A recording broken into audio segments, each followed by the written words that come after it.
Hello everyone, my name is Luis Filgueira. I'm an occupational therapist, and today I'm going to discuss how I designed my own program to prepare the NBCOT board exam.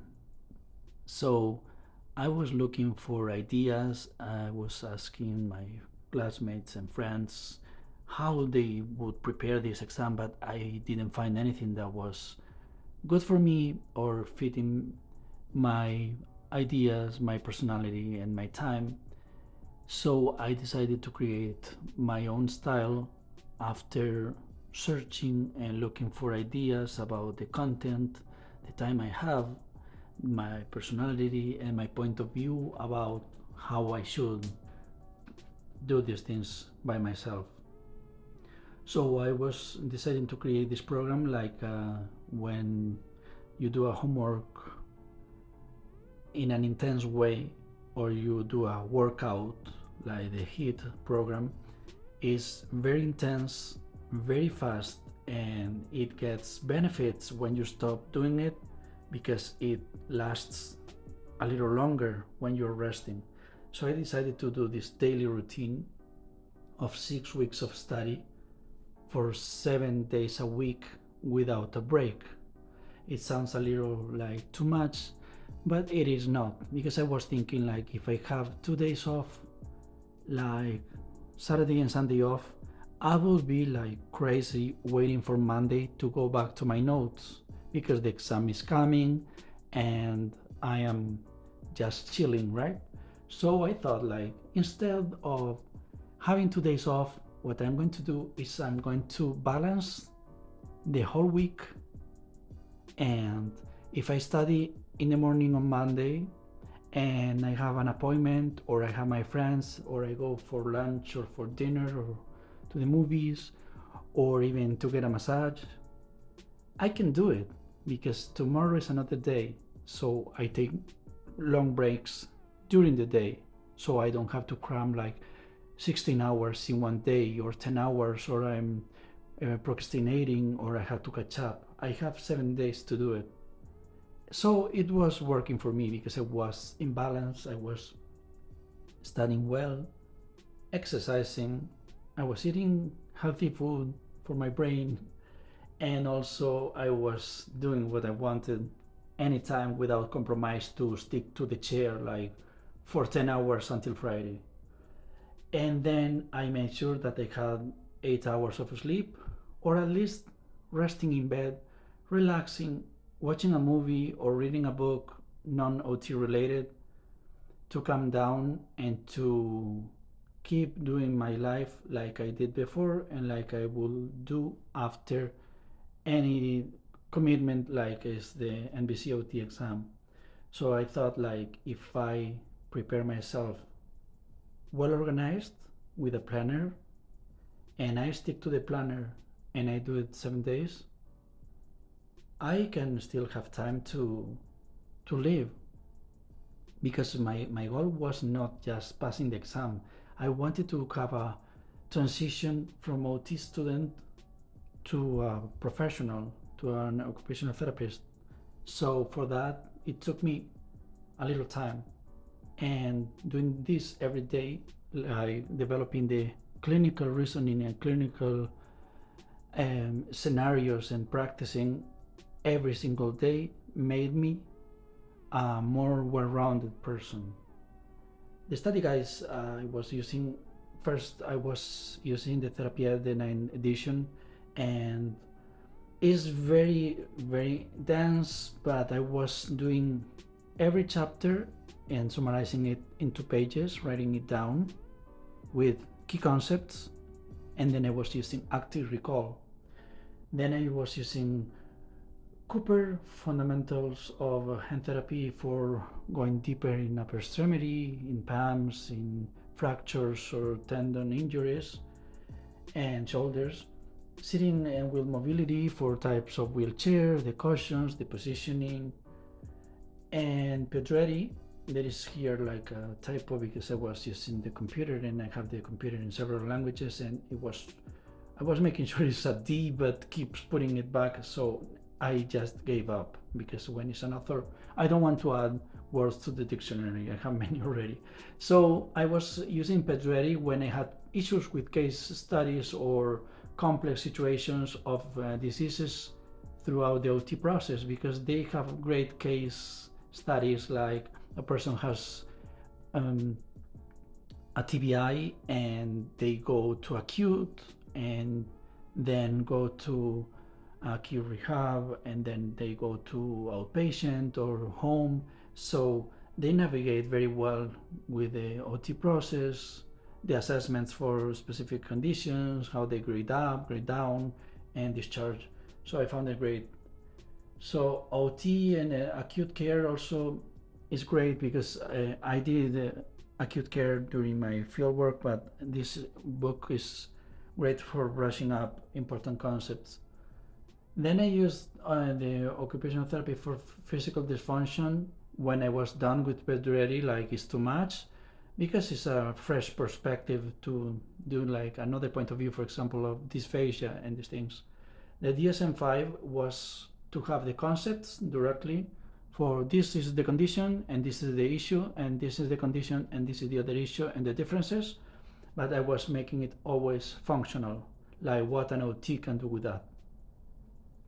And then in the week number 5, I was using OT Miri and OT Prep and the podcast and OT Easy, OT Rex, and many videos even from other disciplines to just relax and just watch something. I am a multimodal learner, so I like to do, I like to see, I like to hear, so I think it was great to summarize. The quizzes I was doing first, the purple book, the first one, I did it twice. First for making it right, like I have 170 questions and I have to do it in 180 minutes or 180 minutes. And then I wanted to redo it to make sure that I was wrestling and growing my clinical thinking to master. I did the same with Therapy Ed, with the 3 exams. First I did the exams and then I went over the reviews, and also with the AOTA PDFs, like making sure that the score is at least 90. If not, I redo the whole quiz. And I left the study pack for the last minute. I was learning and taking notes to add to my binder from the rationals, if it's positive, if I agree, or if it's different, and if it's negative, if I made the right choice, or if I disagree, even I consider the point of view, like, okay, I think differently in this situation, but I take your point of view in consideration because it's a learning process. I was doing quizzes every single day because I think that is building stamina, is building knowledge, and is making me prepared. I took it like a routine, like every day I have to study a little, summarize it, active recall, and then do a quiz. It doesn't have to be related to the topic, it has to be related to life, like a patient is coming or a client is coming, and no matter what, you have to go through the OT process, and it's different interviews, different assessments, different interventions. So I was putting it in that perspective. For the NBCOT study pack, I left it in for the last week because they give us score. So I was making sure that I was very strong in answering the questions and time-wise, and also with good quality, like I pick this answer because of this and this, and I don't pick the others because of this and that. So when I had in mind a question, when I was reading the questions, I was already like, okay, this is the question, this area is not significant, and this area is key, and my answer to this question will be this one. And then I read the questions, and usually I find something very similar to what I thought after practicing quizzes every day. I think the NBCOT study pack is great because they don't give you a rationale and they don't give you feedback, but they give you a score about is not clear, like, okay, so you got this score, it's a pass or fail, but you can guess, like, okay, so if you are very close to 450, you have to study more in the percentages of the domains, and if you go very high, you don't need to be confident, but you know that you are kind of getting ready for the exam. And it's not being confident about an attitude, it's also a fact. You are preparing yourself, you are mastering the quizzes, and if you don't master the quizzes, you have time to redo the quizzes, but mastering, like wrestling, like in a sport, choosing the right answer and saying out loud, like, why I choose this answer. And then when you compare with the rational, you can figure out. And if you disagree, you can go to the references I mentioned before, like Pedretti and these things, to see if you are kind of close to the answer, or if you have to study. So when I have like the 7 days a week to study, and I have some interruptions because I disconnected my social media, my quizzes were like religiously strict. I am disconnected, isolated, and I was at home, but I was doing it well, like in a real exam. But the nice thing is that if I have any issue, it's okay to stop. It's not like, oh, you have to do it exactly like the same day. Because I never did it like the same day, because one day the doorman came, the other day, oh, I forgot something. So it's not like religiously like that is going to guarantee that you are going to be like that, because usually I was almost running out of the time when I was doing the quizzes, because when you are at home or in the library or in an environment that is not the real exam, you don't take it so personal.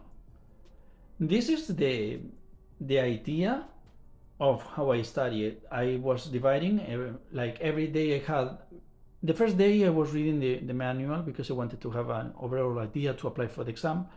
And then I was doing like every day one thick chapter. The first day I did 3 chapters because chapter 1 and 2 from Therapy Ed is just basic general information about the exam. So the other days I did 1 chapter of Therapy Ed and writing down in 2 pages notes about concepts that are functional. And then I was doing a Yoda quiz without reading the PDF, because it's kind of the same, it's a summary. And if I was doing less than 90, by the end of the week I will redo that quiz. I was making sure that every day I was summarizing every chapter until I finished chapter 16. Then I have like 16 chapters in few pages, 32 pages, very clear. Then I have also in the same binder, I had the rationals with the feedback, where I got the mistake and why, or when I got it right, but my rationale was different from the book, from the purple book, from Therapy Ed. And I kept doing active recall every time to make sure that I understand the concept, I have it fresh, because I cannot study today chapter 2 and in 3 weeks recall chapter 2. So I have to make it like a summary and active recall and apply the concept constantly, and switching quizzes, like today I do cardio, tomorrow I do return to work, and next week is not going to be cardio return to work, I'm going to mix them all. And the only ones I didn't repeat like the same day was Therapy Ed, because I did the exam and then I was doing the quiz in 3 days after doing the exam without checking the feedback, because I wanted to analyze in case, like, oh, if you get 100 in the exam and then you go and see the rational, okay. But in my case I thought, like, okay, I got 100 in the exam, I'm going to redo it without checking to see if I can improve the score. And I noticed that I was missing keywords, I was trying to understand how is the flow with the questions of therapy ed, and I think it was I was getting higher score without reading the rational, and then I was working on all the rational and adding notes, like one sheet of paper, like therapy ed exam 1, notes from in 2 pages, okay, then the therapy ed exam 2, and then the therapy ed exam 3. So then I had notes from the purple book, notes from therapy ed, and also the notes from the therapy ed, the study guide, and details when I had to refer to pediatry or acute care of the handbook or the Goodman book. So I was consistent and every day without stressing me out, like, okay, I have many notes to review. Yes, but I have many days. What is mandatory for me is I do the therapy ed chapter, I summarize it, and then I do the aorta quiz. That was it. I have more time and my mind is fresh and I'm not busy, then I can review the binder in active recall. I don't memorize. I don't read it and say it. I say it in lame terms to explain to myself that I got it. So the last week was like, okay, that's it. Let's see what is happening. I'm going to push myself, like it was therapy at exam 2, and 2 days later therapy at exam 3, and 2 days later self-assessment from the aorta study pack, from the NBCOT study pack, and then practice test 2, practice test 3. I was doing a lot of quizzes from the NBCOT study pack, and I was wrestling with every question like is the real patient, like I have to bill to Medicare or Medicaid, like I have a supervisor, I'm hired, I'm a new OT, and I have to prove that I can do this. And if I don't understand, I don't Google anything, I don't look up for any answer. So I was doing it, and I was like, okay, the goal of this is to pass with a good score or a decent score. So that was it for me. Like, okay, I'm not going to get rational. I'm not going to know if the feedback is good for this question or for the other. Who cares? What cares is like you can deliver it. And then the last week, I was just playing the domains, the easy quizzes they have, like 50 questions and these things. It was more fun. And I was doing the soccer game. I took some notes from there, but not really because I was just destroyed. And I was watching OT Miri, OT Prep, the podcasts, and all OT Over Easy, OT Rex, OT Dude, just to chill a little because I was doing a lot of work, and I was still doing quizzes daily to have strong stamina. And then the last day, I was just focusing on, I read the manual again, I was training myself to do the tutorial, to be familiar, and I was thinking like, okay, so now I'm going to take test strategies to make sure that I'm going to focus on what I have to do, like these tips, like get there on time, know where's the place, and these things. And then I was just, the day before, I was recording a video because I needed to self-explore myself and to bring to conscious my unconscious fears, like, what if I am over-prepared and I don't pass? What if I am under-prepared if I pass? It's too early, it's too late. I had many doubts, but I was not nervous. I was like thinking like, what was happening to me the last 6 weeks? It was too OT-ish. I was OTing myself all the time, like, oh, you need time to balance. Okay, let's go into workout. Oh, you need some nutrition because you need memory, or you need some breathing. You know, I was applying like everything to myself, a little like And it was a little necessary because I was performing the milestones on the floor. I was using my hands to master the splints and these things, but I was doing a little. It was a little madness, but I felt in control of my journey, and then I went to the exam. I was prepared for whatever happens. So I got there. I got familiar like actors, like with the space. I saw the space, and I was like, okay, the floor is has carpet, the door has a glass, and they are seeing me. Okay, I smile back, breathe. Okay, I'm going to use the bathroom 1 second because I don't know if I'm going to need a break later or not. And when I got inside, I was like, okay, my goal is not even pass the exam, is to have fun. This is a game. I'm ready. I'm not nervous, and I'm very awake. So what I need to do is to make sure that I have the whole exam done before the time. So my goal was like, don't wait for the last minute thinking so deep and dream or zoning out, and then the exam is like you have 10 minutes left and 40 questions. So I was like ready, determined and confident.